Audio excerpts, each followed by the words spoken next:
ಅಧ್ಯಕ್ಷರು ಅಂಬಿಗರ ಚೌಡಯ್ಯ ಮತ್ತು ಮಾಜಿ ಸಚಿವರು ಮತ್ತು ನಮ್ಮ ಸಮಾಜದ ಹಿತೈಷಿಗಳು ಅವರು ಕೂಡ ಈ ಕಾರ್ಯಕ್ರಮ ಉದ್ಘಾಟನೆಗೆ ಪಾಲ್ಗೊಳ್ಳಬೇಕಾಗಿ ವಿನಂತಿಸಿಕೊಳ್ಳಲಾಗುತ್ತದೆ.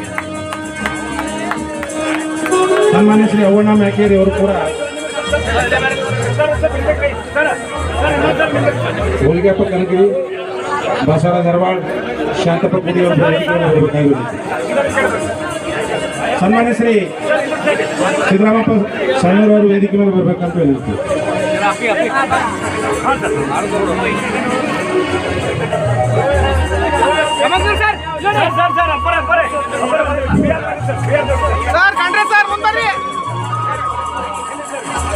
ಸನ್ಮಾನ್ಯ ಶ್ರೀ ರಾಜ್ಕುಮಾರ್ ಅವರು ವೇದಿಕೆ ಮೇಲೆ ಸಾಮಾನ್ಯ ಕಮಿಷನರ್ ಅವರು ಕೂಡ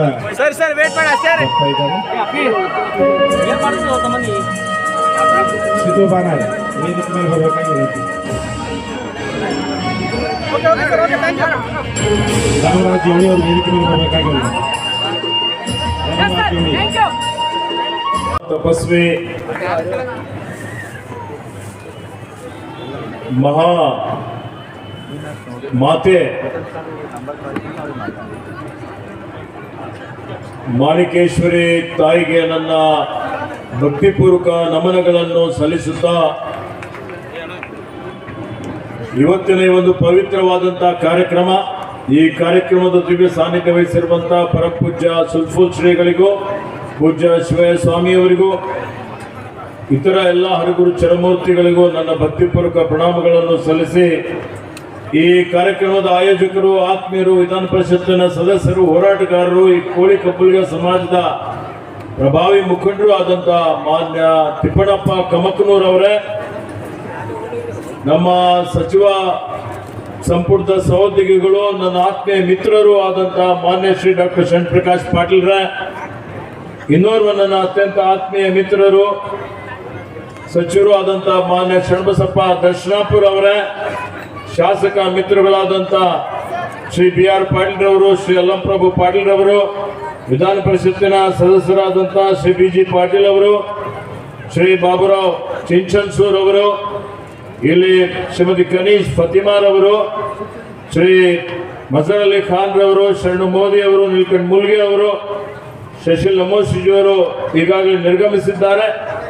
ಇಲ್ಲಿ ಉಪಸ್ಥಿತರಿರುವಂತಹ ವೇದಿಕೆ ಮೇಲೆ ಎಲ್ಲ ಕೋಳಿ ಕಬ್ಬುಲಿಗ ಸಮಾಜದ ಮತ್ತು ಎಲ್ಲ ಸಮುದಾಯದ ಪೂಜ್ಯ ಮಾಣಿಕೇಶ್ವರಿ ತಾಯಿಯವರ ಭಕ್ತಾದಿಗಳೇ, ಅಣ್ಣ ತಮ್ಮಂದಿರೇ, ಅಕ್ಕ ತಂಗಿಯಂದಿರೇ, ತಾಯಂದಿರೇ, ಮಾಧ್ಯಮದ ಮಿತ್ರರೇ, ಬಂಧುಗಳೇ, ತಮ್ಮೆಲ್ಲರಿಗೆ ಇವತ್ತಿನ ಒಂದು ಕಾರ್ಯಕ್ರಮದ ಹಾರ್ದಿಕ ಅಭಿನಂದನೆ ಮತ್ತು ಶುಭಾಶಯಗಳನ್ನು ಕೋರ್ತಾ ಇದ್ದೇನೆ. ಪ್ರಥಮವಾಗಿ ತಿಪ್ಪಣಪ್ಪ ಕಮಕನೂರವರು ಮುಂದಾಳತ್ವವನ್ನು ವಹಿಸಿಕೊಂಡು ಭವ್ಯವಾದ ದಿವ್ಯವಾದಂತಹ ಒಂದು ಮಾಣಿಕೇಶ್ವರಿ ತಾಯಿಯವರ ಹೆಸರಿನಲ್ಲಿ ಈ ಒಂದು ದೇವಾಲಯವನ್ನು ಏನು ನಿರ್ಮಾಣ ಮಾಡಿದ್ದಾರೆ, ಇದು ಅತ್ಯಂತ ಉತ್ತಮವಾದಂತಹ ಕೆಲಸವನ್ನು ಮಾಡಿದ್ದಾರೆ. ನಾವಿಲ್ಲಿ ದೇವಾಲಯಕ್ಕೆ ಬಂದು ಇವತ್ತು ನಾವೆಲ್ಲ ಕೂಡಿ ಉದ್ಘಾಟನೆ ಮಾಡಿದಂಥದ್ದು ನಮ್ಮ ಸೌಭಾಗ್ಯ ಅಂತ ನಾನು ತಿಳ್ಕೊಳ್ತಾ ಇದ್ದೇನೆ. ಅದಕ್ಕೆ ಇಂಥ ಒಂದು ಪವಿತ್ರವಾದಂತ, ಏಕೆಂದರೆ ಇವತ್ತು ದೇವಾಲಯಗಳ ಅವಶ್ಯಕತೆ ಇದೆ. ಪವಿತ್ರವಾದಂತಹ ಪೂಜ್ಯ ಮಹಾಯೋಗಿನಿ ಮಾಣಿಕೇಶ್ವರಿ ತಾಯಿಯವರು ಏನು ನಮಗೆ ಆದರ್ಶಗಳನ್ನು ಕೊಟ್ಟಿದ್ದಾರೆ, ಸಂದೇಶವನ್ನು ಕೊಟ್ಟಿದ್ದಾರೆ, ಅದನ್ನು ವೈಯಕ್ತಿಕ ಜೀವನದಲ್ಲಿ ಅಳವಡಿಸಿಕೊಳ್ಳುವಂಥದ್ದು, ಅನುಷ್ಠಾನಕ್ಕೆ ತರುವಂಥದ್ದು, ಅದಕ್ಕೆ ಆಸ್ಪದ ಮಾಡಿಕೊಟ್ಟಂತಹ ತಿಪ್ಪಣಪ್ಪ ಕಮಕನೂರ್ ಅವರಿಗೆ ನನ್ನ ಪರವಾಗಿ, ಸಮಸ್ತ ಎಲ್ಲಾ ಭಕ್ತಾದಿಗಳ ಪರವಾಗಿ ಹಾರ್ದಿಕ ಅಭಿನಂದನೆ ಸಲ್ಲಿಸ್ತಾ ಇದ್ದಾರೆ. ಇಲ್ಲೇ ನಮ್ಮ ಅಲ್ಲಂಪ್ರಭು ಪಾಟೀಲ್ ಅವರು ಇದ್ದಾರೆ, ಅವರು ಭಕ್ತರಿದ್ದಾರೆ, ನಾವೆಲ್ಲ ಭಕ್ತರೇ ಇದ್ದೇವೆ. ಇವತ್ತು ಮಾಣಿಕೇಶ್ವರಿ ಅಮ್ಮನವರ ಬಗ್ಗೆ ಹೇಳಬೇಕು ಅಂತ ಹೇಳಿದ್ರೆ ಎಷ್ಟು ಹೇಳಿದ್ರೆ ಅದು ಕಡಿಮೆನೇ ಇದೆ. ನನ್ನ ವೈಯಕ್ತಿಕ ಅನುಭವ ಅಂತ ಹೇಳಿದ್ರೆ ನಾವೆಲ್ಲ ಚಿಕ್ಕವರಿದ್ದೇವೆ. ನಮ್ಮ ತಂದೆಯವರು, ನಮ್ಮ ತಾಯಿಯವರು, ನಮ್ಮ ಪರಿವಾರದವರೆಲ್ಲರೂ ಇವತ್ತು ಮಾಣಿಕೇಶ್ವರಿ ಮಹಾಯೋಗಿನಿ ತಾಯಿಯವರ ಭಕ್ತಾದಿಗಳಾಗಿ ಪ್ರತಿ ಮಹಾಶಿವರಾತ್ರಿಗೆ ಅವರ ದರ್ಶನಕ್ಕೆ ಅವರು ಹೋಗ್ತಿದ್ರು. ನಾವು ಯಾವಾಗ ನಾನು ಅವ್ರ ಜೊತೆಯಲ್ಲಿ ಹೋಗ್ತಾ ಇದ್ದೆ.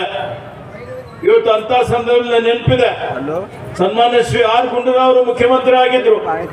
ಆ ಸಂದರ್ಭದಲ್ಲಿ ಇವತ್ತು ನಮ್ಮ ತಂದೆಯವರಿಗೆ ಮಾಣಿಕೇಶ್ವರಿ ತಾಯಿಯವರು ಒಂದು ಮಾತನ್ನು ಹೇಳಿದ್ರು ಈ ಒಂದು ದೇವಾಲಯದಲ್ಲಿ. ಯಾಕಂದ್ರೆ ಮಹಾಯೋಗಿನಿ ಮಾಣಿಕೇಶ್ವರಿ ತಾಯಿ ಅವರಿಗೆ ಅವರು ಅಹಿಂಸಾವಾದಿಗಳಾಗಿದ್ರು, ಪ್ರಾಣಿ ಹಿಂಸೆಗೆ ಅವರು ಒಪ್ತಾ ಇರಲಿಲ್ಲ. ಹೀಗಾಗಿ ನಮ್ಮ ದೇವಾಲಯದ ಪಕ್ಕದಲ್ಲಿ ಪ್ರಾಣಿ ಹಿಂಸೆ ಆಗ್ತಾ ಇದೆ, ಅದನ್ನು ತಡಿಬೇಕು ಅನ್ನುವಂತ ಮಾತನ್ನು ಹೇಳಿದ್ರು. ಮುಖ್ಯಮಂತ್ರಿಗೆ ಹೇಳಿ ಆದೇಶ ಮಾಡಿಸ್ಬೇಕು ಅಂತ ಹೇಳಿದ್ರು. ಆ ಸಂದರ್ಭದಲ್ಲಿ ನಮ್ಮ ತಂದೆಯವರಾದಂತಹ ಶತಾಯುಷಿಗಳು ಪೂಜ್ಯ ಭೀಮಣ್ಣ ಖಂಡ್ರೆ ಅವರು ಅಲ್ಲಿ ಹೋಗಿ ಗುಂಡೂರವ್ರಿಗೆ ಹೇಳಿ ಅವ್ರ ಕಡೆಯಿಂದ ಮಾಣಿಕೇಶ್ವರಿ ತಾಯಿ ಅವರ ಅದೇ ಆಶ್ರಮದಲ್ಲಿ ಒಂದು ಮುಖ್ಯಮಂತ್ರಿಗಳಿಗೆ ಕರೆಸಿ ಒಂದು ಸಭೆಯನ್ನು ಮಾಡಿಸಿ ಆ ಒಂದು ಪ್ರಾಣಿ ಹಿಂಸೆ ತಡೆಯುವಂತ ಆದೇಶವನ್ನು ಮಾಡಿಸಿದ್ರು. ನನಗೆ ನೆನಪಿದೆ. ಅದಾದ್ಮೇಲೆ ಸುಮಾರು ಲಕ್ಷಾಂತರ ಭಕ್ತಾದಿಗಳನ್ನು ಹೊಂದಿದ್ರು ಅವರು, ಕೋಟ್ಯಾಂತರ ಭಕ್ತಾದಿಗಳಂತ ಹೇಳ್ಬೋದು. ಎಲ್ಲರಿಗೂ ಅನುಭವ ಇದೆ. ದರ್ಶನಾಪುರ ಅವರಿಗೆ ಅನುಭವ ಇದೆ, ಅವ್ರ ತಂದೆಯವ್ರದ್ದು ಪೂಜ್ಯ ದರ್ಶನಾಪುರ ಅವ್ರದ್ದು. ಹಾಗೆ ಡಾಕ್ಟರ್ ಶರಣ್ ಪ್ರಕಾಶ್ ಪಾಟೀಲ್ ಅವರಿಗೆ ಅನುಭವ ಇದೆ, ಅಲ್ಲಂ ಪ್ರಭು ಪಾಟೀಲ್ ಅವರಿಗೆ ಇದೆ. ಎಲ್ಲರೂ ಇವತ್ತು ಅನೇಕ ನಮ್ಮೆಲ್ಲ ಈ ಭಾಗದಲ್ಲಿ ಇರುವಂತವ್ರು ಜಾತ್ಯತೀತವಾಗಿ ಪಕ್ಷಾತೀತವಾಗಿ ಇವತ್ತು ಅವರ ಆಶೀರ್ವಾದ ಇಲ್ಲ, ಅವ್ರಿಗೆ ದರ್ಶನ ಪಡೆದಿಲ್ಲ ಅನ್ನುವಂಥವ್ರು ಇಲ್ಲ. ಹೀಗಾಗಿ ಇವತ್ತು ನಾವು ನೋಡ್ತಾ ಇದ್ವಿ ಅವರ ತತ್ವಾದರ್ಶಗಳೇನಿದ್ದು ನಿರಾಹಾರಿಗಳಾಗಿದ್ದು, ಅವ್ರು ಅನ್ನನೂ ಸೇವನೆ ಮಾಡ್ತಾ ಇರಲಿಲ್ಲ, ನೀರು ಸೇವನೆ ಮಾಡ್ತಾ ಇರಲಿಲ್ಲ. ಅದು ಒಂದು ಅದ್ಭುತ ಅಂತ ಹೇಳ್ಬೋದು.